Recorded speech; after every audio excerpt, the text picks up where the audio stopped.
CBS News, New York. Americans increasingly hard-pressed by a recession that was declared officially over have been filing early tax returns in near record numbers, hoping against hope for fast returns from the Internal Revenue Service. But some are now regretting it. Wyatt Andrews reports to you why and what to look out for in tonight's Money Crunch, Making It in America.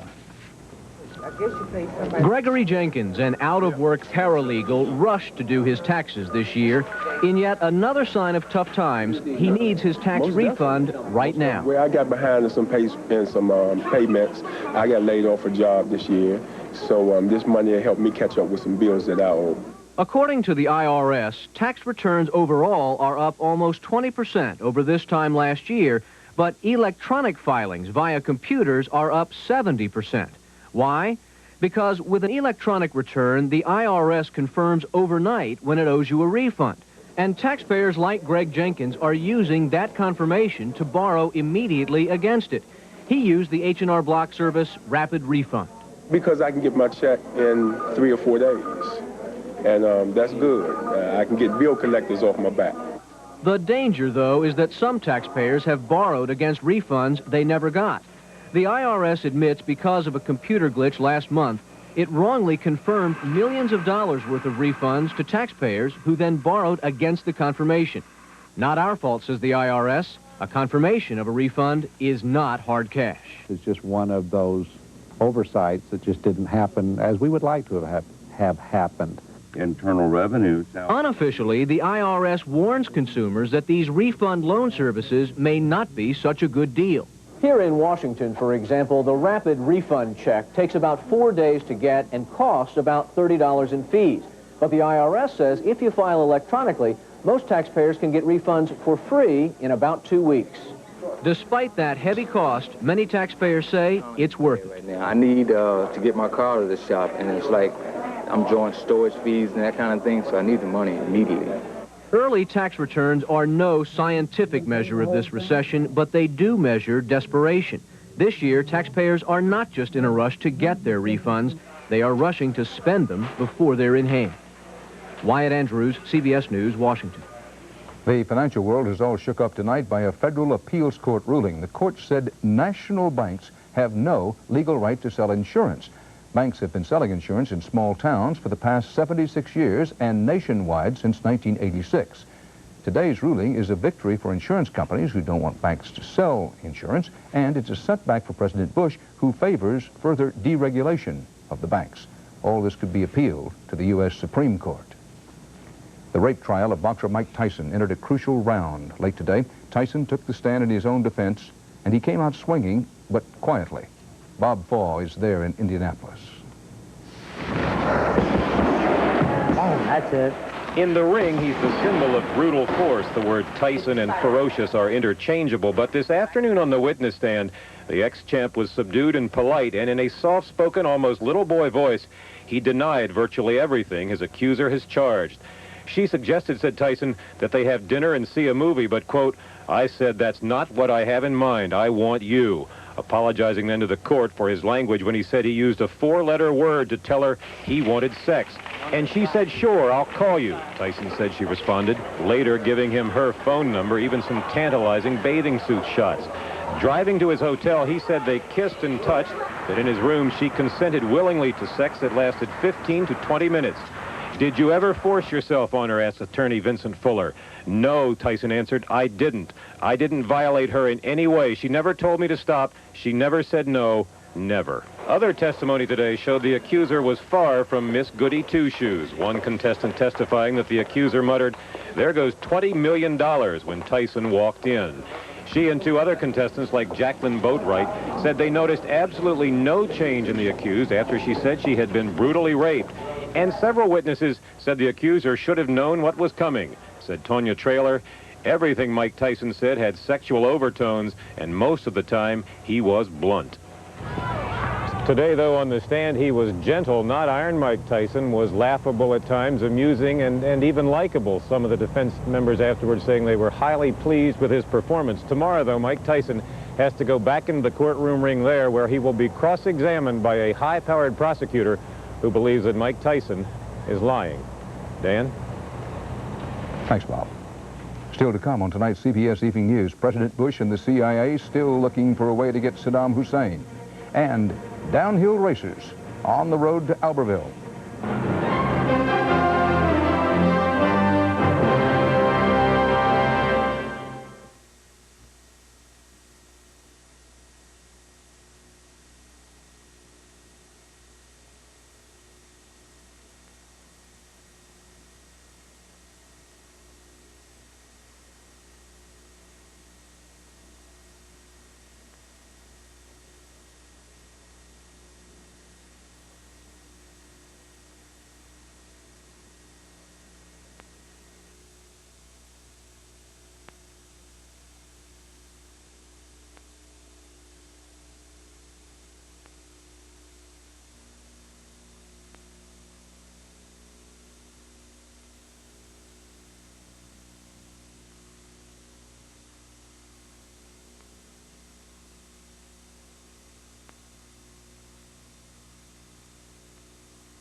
Victory in the Persian Gulf War, President Bush is apparently worried about Saddam Hussein's continued hold on power in Iraq. And the president is pressing new efforts to topple Saddam. Pentagon correspondent David Martin reports.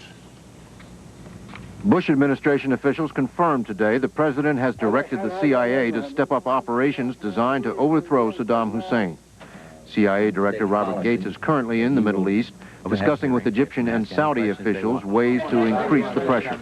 The Pentagon already has drawn up contingency plans for airstrikes if Saddam refuses to comply with UN resolutions requiring him to dismantle his nuclear, chemical, and biological weapons facilities.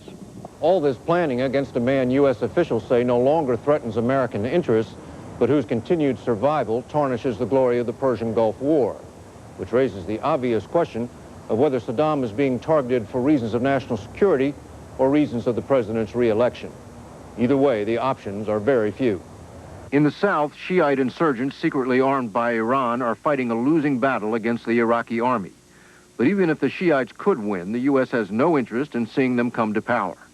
In the north, the Kurds are given no chance of overthrowing Saddam on their own, and the author of a Defense Intelligence Agency report says providing them with military assistance would be a mistake. This is a tar baby, and something that we should not even be thinking about. It's always bemusing to me to see on television or to read in the press that these guys are being presented as public-spirited citizens.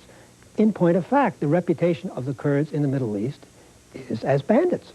That leaves the generals around Saddam as the only realistic hope for getting rid of him. The big question is, what about those that are close to him? Because these kinds of regimes, more often than not, fall from within, not from without. He's very fearful that one of those people around him may, in fact, try to do him in.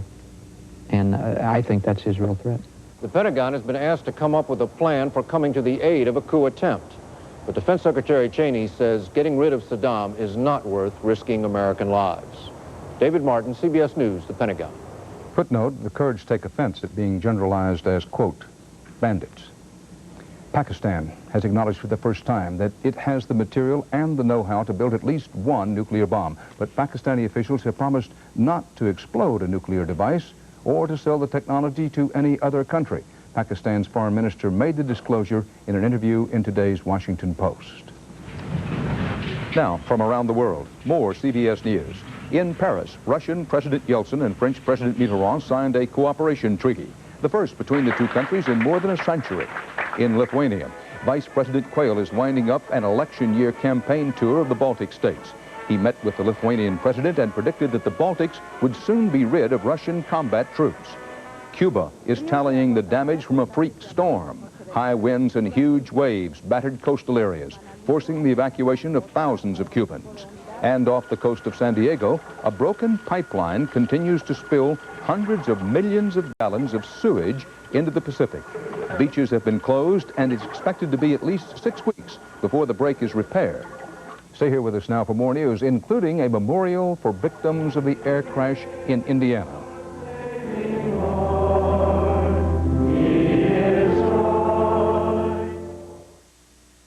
Here's a sweet idea for breakfast. Try Sunsweet prune juice for a change. It's naturally sweet and delicious. Sunsweet prune juice adds no sugar. It's perfect just the way it is. Remind you of anyone? Not really. I don't care what they call this new strain of flu. I still feel awful. But I don't take aspirin or Tylenol anymore. Today my choice is Advil. Advil reduces my fever and relieves my body aches. Advil, tablets and caplets, advanced medicine for pain. If you're looking to maintain regularity, look here. There's a drug-free way to do it, and Kellogg's All-Bran can be an important part, because a high-fiber diet, including Kellogg's All-Bran, can give you the fiber you need for drug-free regularity. See the recipe on the box for another way to enjoy Kellogg's All-Bran. All-Bran muffins.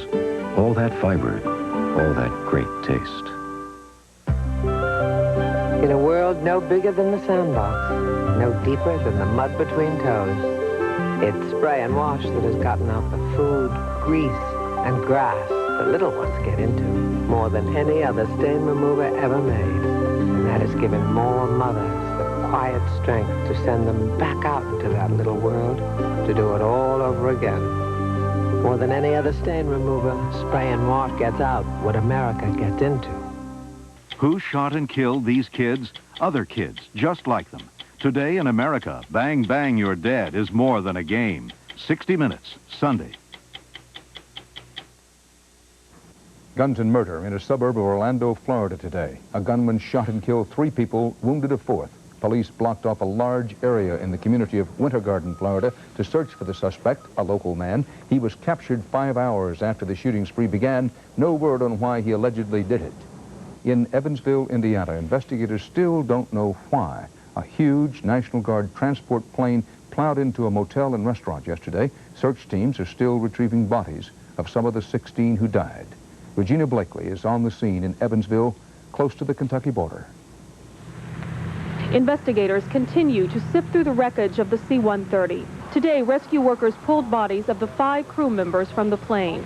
Another body remains inside the restaurant, an unstable wall hindering recovery. The civilian casualties are the priority. However, the equipment required to remove those remains is fairly significant. In Kentucky, all C-130 Air National Guard training flights have been canceled because on a base where everyone knows each other, the pilots might be too upset to fly.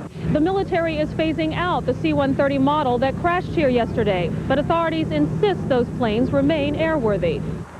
9 of the victims killed in the hotel worked for a family-owned plumbing supply company, a third of their total staff. They were attending a training seminar when the plane smashed into the hotel. People were yelling, "Help, get us out of here. I'm burning." Today, those who survived remembered the nightmare. We were on our stomachs crawling. And I said, "We've just got to follow that light. I know we can get out, and I'm not going to die here."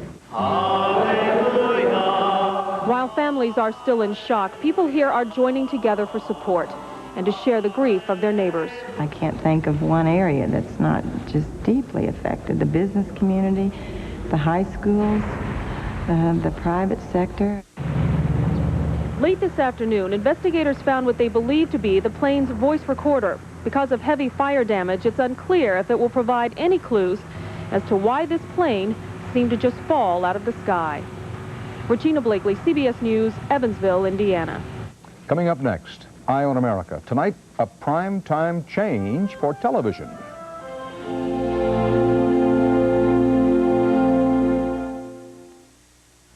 This was me with dull gray hair. I looked washed up. Then I found a whole new way to make my gray look great. Introducing a new kind of shampoo from the makers of Just for Men Hair Care called Great Looking Gray.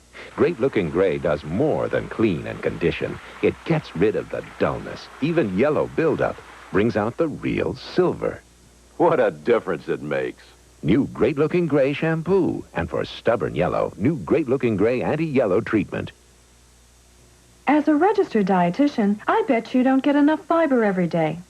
I also bet you think high-fiber cereals don't taste good. Well, here's one that does. Fruit and Fiber. It's the only high-fiber cereal with this delicious combination of crispy bran flakes, fruit, nuts, and crunchy oat clusters. Try Fruit and Fiber, and I bet you'll be eating more fiber and liking it. Post Fruit and Fiber cereal, the great tasting way to get high fiber every day. Because some aches and pains don't go away when the lights go out, we've created Tylenol PM. Specially formulated with extra strength Tylenol pain reliever for those aches and pains that can keep you up at night. Plus a gentle ingredient to help you sleep. So you can wake up refreshed in the morning. From the name you trust comes Tylenol PM, so you can rest easy. Saturday, #1 ranked Duke battles Shaquille O'Neal and LSU.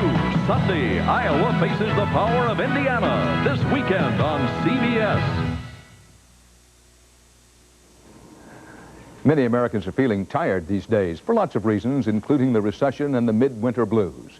One obvious remedy, go to bed earlier. But that's a problem for nighttime television broadcasters and advertisers. And their obvious remedy is to show their programs earlier. John Blackstone looks at one TV market about to try to make more money by turning back the clock. In tonight's Eye on America. San Francisco has long been considered America's favorite city, a place everyone likes to visit, and many people say they'd like to live. But could it be things are not as good here as they seem? Local television stations have discovered that life in the San Francisco area has become so hard that people just can't stay awake as late as they used to. Good evening. It's an idea whose time has come. The stations came to this conclusion when they discovered fewer and fewer people were watching their 11 p.m. newscasts. Next week, let's talk about the 6. The stations blame tougher commutes, workdays that start earlier than on the East Coast, and an aging population. The baby boom folks are not kids anymore, and people are going to bed earlier, and we got to be on the air when they're still awake. What all these old and tired people are demanding, the stations say, is a late-night newscast that comes on earlier, so they can be tucked in by 11 and well-rested for their next demanding day. Starting February 8th, News Center 4 begins 1 hour earlier. But it isn't just the news that's coming on earlier in San Francisco. Everything else will be coming on earlier, too, risking massive viewer confusion. The time on the right is when your shows will be on. 1 hour earlier. Not this time, but the right time. Got it? And that may be confusing. To make way for their 10 o'clock newscast, the CBS and NBC-affiliated stations in San Francisco are moving all network evening programs an hour earlier. Confusing or not, if it catches on here, look for it soon at a station near you. It's about time. God bless corporate America. Oh. But the corporate executives running America's TV networks are not entirely enthusiastic about the changes. It reminds them too much of David and Goliath. It's the affiliates pushing the networks around, and if the networks weren't in such bad financial shape right now, they would say, hey, you can't do it like they always have. What's at stake is America's most popular and profitable TV viewing period, prime time, the 3 hours a night when most people are watching. In the Eastern and Pacific time zones, where 2/3 of the country's TV viewers live, prime time is 8 to 11. In the Midwest, and now in Northern California, prime time is 7 to 10. And we are not going to quit. We're not going to move to 9 o'clock. We're going to stay at 10, and we're going to kick their butts. Party's back up in your... Kevin O'Brien's independent station, KTVU, for years had the only 10 o'clock news in the market. It's our time, period. Whether or not viewers really want more news at 10 o'clock, the stations want to give them more. The reason? There are a lot more people watching TV at 10 than at 11. Always have been. That bigger audience, now held by the network, is attractive to a local station selling advertising in its local newscast. You may say you're doing this for viewers, but you're doing this to make money. Well, of course, but, you know, our business is to bring eyeballs to the screen. There's a scent of blood in the air, and it's going to spread up and down the West Coast. Van Gordon Sauter, former local station manager, former network executive, sees power slipping from the national networks to local stations. They're going to take some money from the network and put it in their own pockets. It's an irresistible urge. Irresistible, probably, in other cities, too. And the change could mean more than new times. Producers worry that adult themes in 10 o'clock shows could be watered down if the programs move earlier when more younger viewers are watching. As prime time shifts in San Francisco, the entire TV industry is staying tuned. Details on the news at 11. Or maybe that's 10. John Blackstone, CBS News, San Francisco.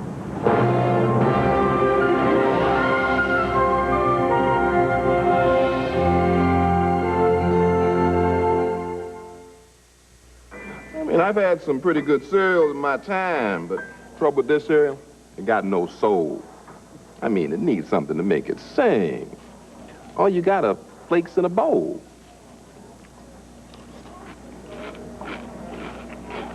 I should have put this in before I opened my mouth. Simple, crispy, it's good, all right? Kellogg's Corn Flakes. Kellogg's Corn Flakes. Just sing it to me, baby. Taste them again for the first time. We asked California artist Ed Lister to give us his impressions of the all-new 1992 Buick Skylark, to capture the lyrical lines, the liquid flow, the dash of flair, and above all, the quality that makes this the Buick of its class. Did he capture Skylark? Decide for yourself. But one thing's for certain, Skylark is the Buick that will change a lot of impressions about Buick. So in my interview, they told me how Dow can take all this coal and turn it into clean-burning gas. Wouldn't that cut down on acid rain? You got it. Sounds like one serious job, son. I just wish it wasn't so far away. Gonna miss you, Mike. Hey, take care of this for me. You can make a difference in what tomorrow brings. Son, show 'em what you got.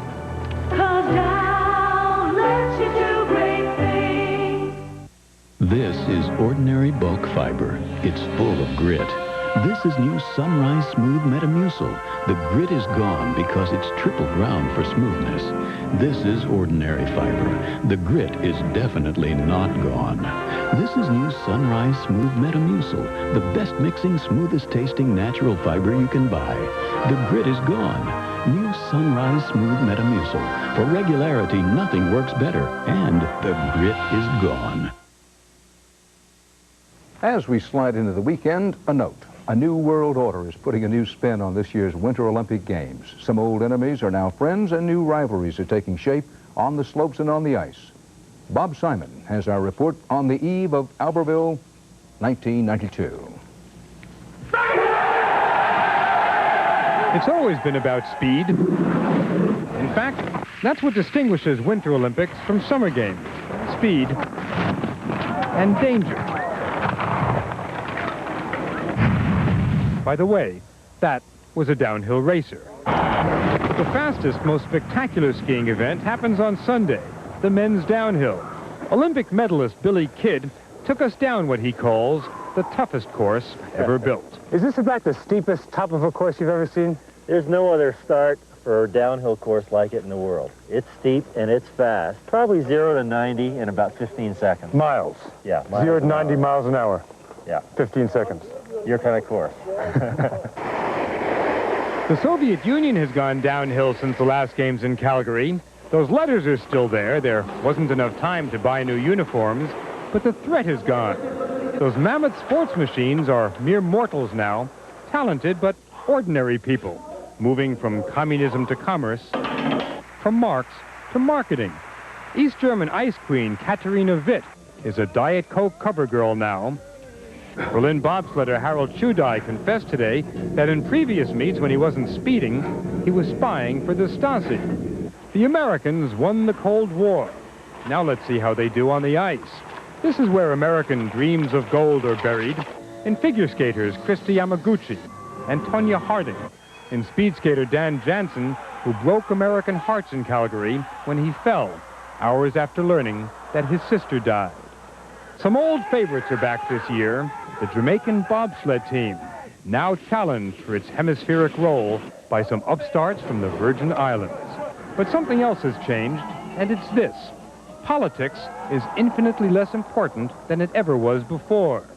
If Olympic sports turned into sublimated warfare over the last 50 years, maybe they can go back to just being sports again, where the real battle is not against an evil empire, but against older forces, ice and snow and fear. Bob Simon, CBS News, Val d'Isère. That last picture was not Bob Simon. Part of our world tonight. Dan Rather for the CBS Evening News. Bob Schieffer will be here tomorrow. Coverage of the Winter Olympics begins on this CBS station tomorrow, continues through the weekend on CBS. I'll see you Monday. Good night.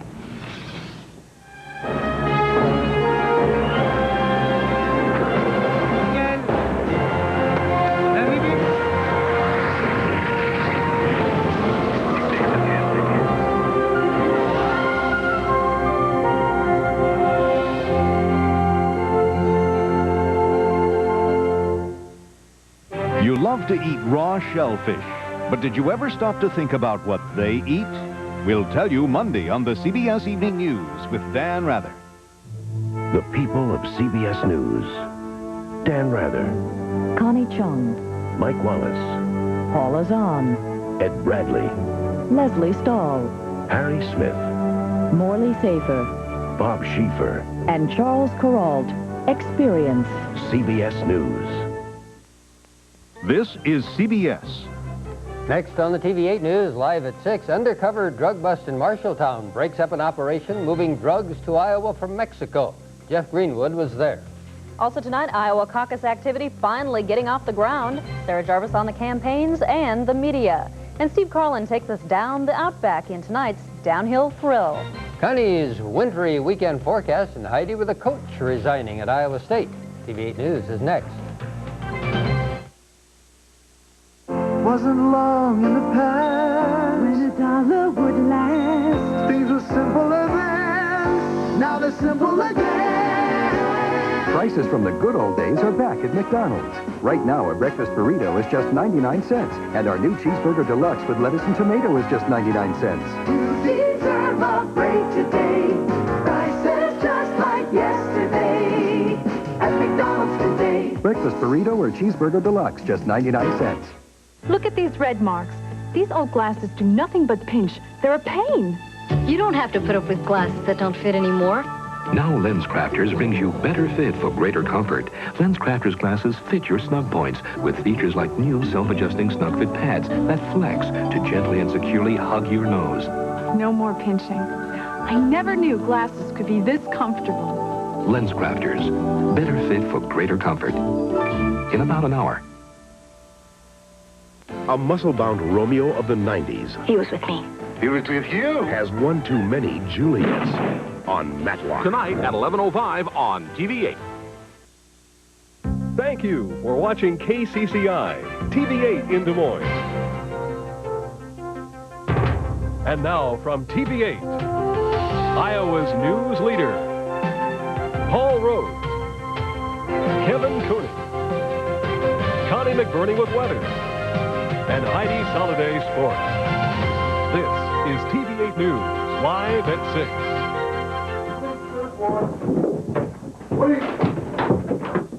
A drug connection from Mexico.